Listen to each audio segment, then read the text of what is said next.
everybody, Mike Dillard here from Magnetic Sponsoring, and we're at the Oasis here in Lake Travis in Austin, Texas. And I've got with me a friend of mine, Dave Evans, who's the author of Social Media Marketing in an Hour a Day. And this is a book I probably found about a month ago from a reference from David Gonzalez real quick, if y'all want to shoot him real fast. Hey. You can find David on Twitter. He's got a large following there. He's here in Austin as well. Dave Gonzalez. And this is probably it is the most thorough book ever written on social media marketing. It's kind of like the Bible for all of us who are learning this topic right now. And we're lucky enough to have Dave here in Austin with us. So we brought the whole team down here, and we've been having lunch and talking about, how to utilize social media in the future of marketing. And so I thought we'd pull Dave aside for a couple of minutes and let him share his wisdom with all of you.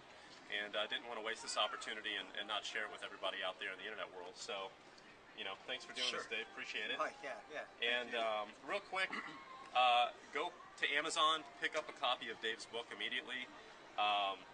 Like I said, it will paint an unbelievably detailed picture for you on how to use social media to build your business, push forward your agenda. And, Dave, you'll talk about that a little bit more in detail now. But Sure. Yeah, go ahead.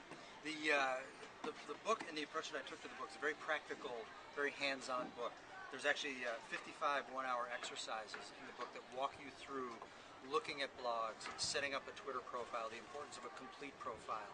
I talk about things like transparency and disclosure, the kinds of things that will keep you out of trouble on the social web, because the social web really is fundamentally different from maybe some of the advertising and so on that you might be used to doing. In the initial sections of the book, in part 2 in particular, I talk about a couple of big things. One of them is the social feedback cycle. If you think about your purchase or your sales funnel, and we have awareness and consideration and purchase, what happens on the social web is after purchase, people start talking about it, and that conversation folds back, not at the awareness point, but it folds back at the consideration point. In other words, you put your message out there, people become aware of it. The very first thing that they do is they start polling their friends and looking for information about whether what you said holds water or not. And they're going to find that on the social web. That conversation follows the actual use of your product. So in other words, where you have traditional advertising, and I'm in charge of the message, and I tell you this is great, and I put it in a whole bunch of places, and you believe that it's great, and then you go out and you buy it, and you find out that it's great or it's not so great, you form your opinion. 20 years ago, there wasn't really a way to get that opinion around. There was word of mouth, there was direct contact, and so on. Well, now we have this thing called the social web, and it connects all of us together. And so my experience with a product travels very fast to everyone else. That means that information is available directly to you, directly to your customers, and so on, to make a decision about whether or not to actually buy your product. And if you think about that basic feedback cycle, that's where the social web is so powerful from a marketer's perspective. So I spend a lot of time on that in the first couple of, the second part of the book, in the first couple chapters of part 2, and we talk about that, and I give you a couple of very practical techniques to understand what people are talking about, how to understand the experience that you're creating, and so on, so that you have the absolute best possible experience from your customer's perspective, so that they will go and talk about you. That leads us right into recommendations. I talk a lot in the book about the Net Promoter Score, and this very simple question, this idea of, will you recommend me? How likely are you to recommend me? 0 to 10. 0, I probably won't recommend you. 10, I would absolutely recommend you. Obviously what you want are the 10s, right? And we talk about how to get those. Then we get into part 3 of the book, and part 3 is the part that everybody sort of focuses on initially, but again, it's really that part 2, it's that foundational stuff that's so important. Part 3, I take you through Facebook and MySpace and Twitter and all of the different places where you can go express yourself and where your customers are expressing themselves through social media. We talk about blogging, we talk about policies, we talk about, again, transparency and disclosure, and these things that are so important to using this channel correctly. By the time you're done with part 3, which is really the longest stretch of the book, you've covered all of the primary social media channels, you've covered all of the different content formats, videos and podcasts, and the microblogs like Twitter and blogging and so on. You've covered support forums and the use of community software, all that kind of stuff. You've seen it all firsthand. You've done an exercise based on each one of these things, and so on. So you've really got in your head now, this is the social web. From part 2, you've got, this is how it works in my business, and you can now sit down, and then in the concluding sections of the book, I walk you through metrics, how to measure what's going on, and how to formulate an actual strategic plan for your business. So you've got this holistic view of social web. You have this holistic view of all the tools and channels that are available for you, and you can pick the 2 or 3 that make sense for you, that you want to engage in, that are powerful for your customers, and then you can go and put those to work. You know, one of the most important things that I want to share with everybody watching right now, because we've made this a very large priority in Magnetic sponsoring this year, and that's why we're here. We flew down 12 people into Austin to spend all weekend talking about social media and how we're going to use it in our company this year, and that's why we're having lunch out here with Dave as well. But it can totally destroy your business, or it can totally transform it in a very positive way.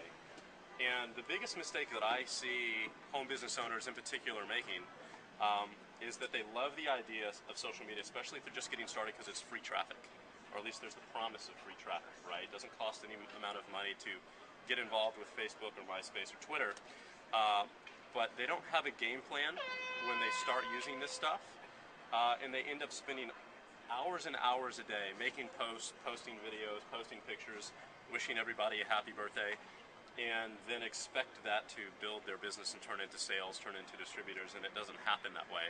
And there's probably a lot of people watching this who've said, oh, yeah, that's what I've been doing as well, and it hasn't been working. So how do you make a blueprint that will allow you to meet your goals of building your business and make sure your time is effectively used? Because I'll tell you what, you're never going to build anything or make any money if all you do is spend all of your time every day on social media, interacting with people. You know what I'm saying? It's hard for me to articulate. Exactly. The way that I think about this is when you walk into a party and you just start talking about yourself, you very quickly find that no one's listening to you, right? When you walk into a party and you take the time to listen to what other people are saying, you introduce yourself to a couple people, you find some people that you have something genuinely, in common and are interested in, you have these great conversations. Well, the social web works exactly the same way.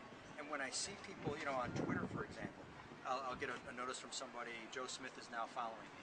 So I go to Joe's post and it says, checking out Twitter, here's 5 things about me, here's 5 posts about me, look at my business, look at this, and it's, what am I going to learn from this, right? What is in that for me, right? I want to know who Joe is, what Joe's having problems with, what Joe's working on, what Joe finds exciting. Does Joe go sailing on the weekends? I mean, tell me about this person, right?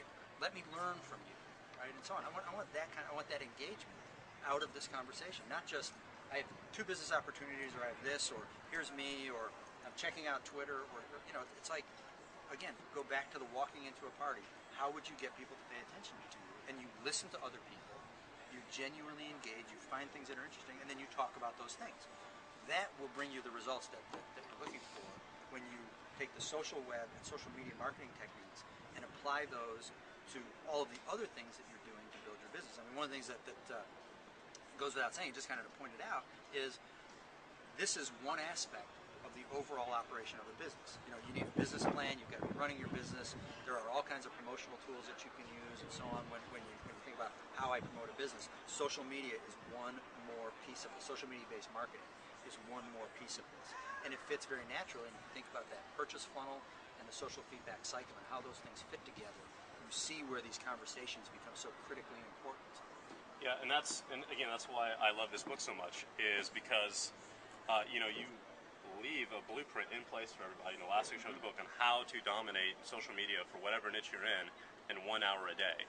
And in my personal opinion, if you're spending more than 1 hour a day in social media, you're not building a business. Those are tasks that need to be outsourced, because your time is worth money, and you have to put your personal time into the activities that are going to bring in the biggest return on your investment. And social media right now is very intangible. The results that you can get back from it, unless you're tracking it, which you go over in the book on how to do that, for most people in this industry, it's completely intangible. They're not seeing, they don't know what the return on their time spent on it was directly. There are ways to measure that. But again, that's critical, and that's why I love your book, Dave, because again, blueprint, 1 hour a day, dominate any niche you want in social media, and that's why we're using it for Magnetic sponsoring as well this year. So we're getting slow on time here. I think we're about to hit our 10-minute limit. So thanks for the time. Oh, you bet, Mike. And Thank you. again, guys, Social Media Marketing in an Hour a Day by Dave Evans on Amazon. Go pick up a copy.